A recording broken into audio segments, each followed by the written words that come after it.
اسلام آباد high court کا ایک ایسا فیصلہ سامنے آیا ہے جس کے بعد بہت سے لوگوں کے سروں پر تلوار لٹک گئی ہے۔ اس سے پہلے ججز کو ہٹانے کے لیے، چیف الیکشن کمشنر کو ہٹانے کے لیے، آڈیٹر جنرل آف پاکستان کو ہٹانے کے لیے، یا اس طرح کے جو آئینی ہوتے ہیں ان کو ہٹانے کے لیے سپریم جوڈیشل کونسل میں سے رابطہ کرنا پڑتا تھا، وہاں ریفرنس دائر کرنا پڑتا تھا، اور اس کے بعد اس طرح کے فیصلے ہوتے تھے کہ فلاں جج کو ہٹایا جائے، فلاں کو رکھا جائے، فلاں کے خلاف یہ درخواست جو ہے وہ جائز ہے نہیں تھی۔ یہ چیزیں جو ہیں وہ سپریم جوڈیشل کونسل میں ان کا فیصلہ ہوتا تھا، لیکن آج اسلام آباد ہائی کورٹ کا ایک ایسا فیصلہ ہوا ہے جس نے بہت سے لوگوں کو حیران کر دیا ہے۔ بہت سے لوگ جو ہیں وہ حیران بھی ہیں، پریشان بھی ہیں کہ یہ فیصلہ کیسے آ گیا، کیوں آ گیا، اور اس کے بعد جو ایک مروجہ سسٹم ہے وہ جو ہے سپریم جوڈیشل کونسل کا، اس کا کیا ہوگا۔ اب لوگ جو ہیں وہ ہائی کورٹ سے یا سپریم کورٹ سے رابطے کریں گے یا سپریم جوڈیشل کونسل سے رابطے کریں گے۔ کسی جج کے خلاف اگر کوئی ریفرنس بنتا ہے، کوئی شکایت ہوتی ہے، تو لوگ کہاں جائیں؟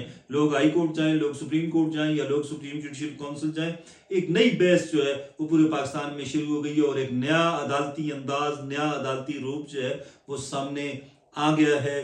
جسٹس طارق جہانگیری کے خلاف آج اسلام آباد ہائی کورٹ میں یہ فیصلہ ان کے خلاف آیا ہے کہ آپ بطور جج جو ہیں وہ اس عہدے پر نہیں کام کر سکتے جعلی ڈگری کیس میں۔ اور بنیادی طور پر یہ جو کیس تھا آئین پاکستان کے تحت، یہ سپریم جوڈیشل کونسل میں سنا جانا تھا، یا وہاں پر جو ہے اس کے خلاف کارروائی ہونی چاہیے تھی، لیکن میاں داؤد صاحب جو ایک وکیل ہیں ان کی رٹ پر آج اسلام آباد ہائی کورٹ نے یہ فیصلہ دے دیا۔ اس فیصلے کے بعد ملک بھر میں ایک نئی بات چھڑ گئی ہے کہ اب سپریم جوڈیشل کونسل کو ہم ختم سمجھیں، اس کا کیا کردار ہوگا۔ اگر ججز کی تعیناتی کے حوالے سے، ججز کی تقرری کے حوالے سے، یا ججز کو سیک کرنے کے حوالے سے اگر فیصلے ہائی کورٹ یا سپریم کورٹ آف پاکستان نے کرنے ہیں، تو پھر سپریم جوڈیشل کونسل کا کیا بنے گا۔ اسی طرح آڈیٹر جنرل آف پاکستان ہیں، چیف الیکشن کمشنر ہیں، یا دیگر جو آئینی عہدے ہیں، ان پر جو لوگ براجمان ہیں یا جو وہاں پر بیٹھے ہوئے ہیں،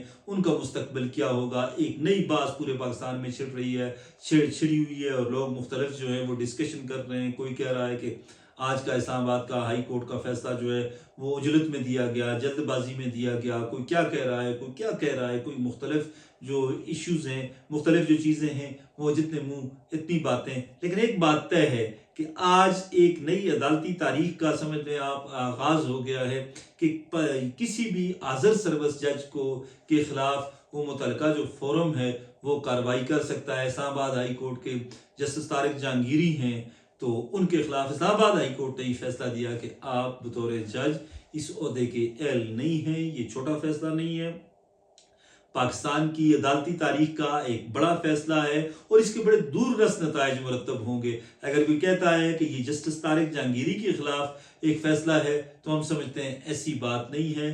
یہ ایک ایگزامپل سیٹ کر دی گئی ہے، اور اب اس طرح کے فیصلے شاید عدالتوں سے آنا جو ہے وہ شروع ہو جائیں گے، اور بہت سے فیصلے مستقبل قریب میں آ سکتے ہیں۔ اور بہت سے جو سینئر وکلاء ہیں وہ کہتے ہیں کہ اس ساری صورتحال میں اگر اس طرح کے فیصلے، اس طرح کا فورم اگر ہائی کورٹ بنا یا سپریم کورٹ آف پاکستان بنا، تو پھر سپریم جوڈیشل کونسل کہاں جائے گی۔ اور پھر وہ کہتے ہیں کہ شاید سپریم جوڈیشل کونسل کاغذوں کی حد تک محدود رہ جائے۔ اب سوال یہ پیدا ہوتا ہے کہ اس ساری صورتحال میں جو ہائی کورٹ کے ججز، جو سپریم کورٹ آف پاکستان کے ججز ہیں، وہ کیا کریں گے۔ اور خبر یہی ہے، ابھی جو ہمیں خبر ملی ہے اس کے مطابق جسٹس طارق جہانگیری اس فیصلے کے خلاف کل یا پرسوں یا نیکسٹ اگلے جو 2-3 دن ہیں، آنے والے چند دنوں میں سپریم کورٹ آف پاکستان جائیں گے۔ اب اصل نظریں جو ہیں وہ سپریم کورٹ آف پاکستان پر ہیں کہ کیا سپریم کورٹ سے یا آفریدی صاحب سے، یا اب سوال یہ بھی بنتا ہے کہ کیا وہ سپریم کورٹ آف پاکستان جائیں گے،